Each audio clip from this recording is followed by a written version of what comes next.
जय जगन्नाथ सांग मैंने आज गुरुवार आम चलू आम गंडीपेट हाट को आम गंडीपेट हाट 2 दिन सप्ताह पड़े गोटे सोमवार आउ गुरुवार।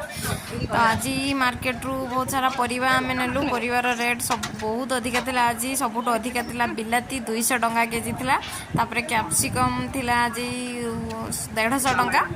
आउ परिवा आम नेलु मार्केट देखो आमर केते नीट आउ क्लीन अच्छे। आपन नंदीपेट मार्केट को निहाती आसबे आउ थरे आसिले बार बार आसबा को आपन इच्छा हम। देखो आमर माछ हाटटा गंडीपेट हाटू टिके दूर को माने आगो को टिके तो परिवा मार्केट टू टिके अलग होइकी अछि। तो सेति पय टिके गंडीपेट मार्केटटा भल लागे परिष्कार लागे आउ सुखुआ भी अलग बिक्री होची। मार्केटिंग सला परे मु सेठू खाइली मालपुआ घर को भी नहीं केसली मालपुआ। तापर गुपचुप खाइलो हमें गुपचुप खाई सला परे मक्का खाइकी पेट फुल हो गला। देन हम घर को आसिलु।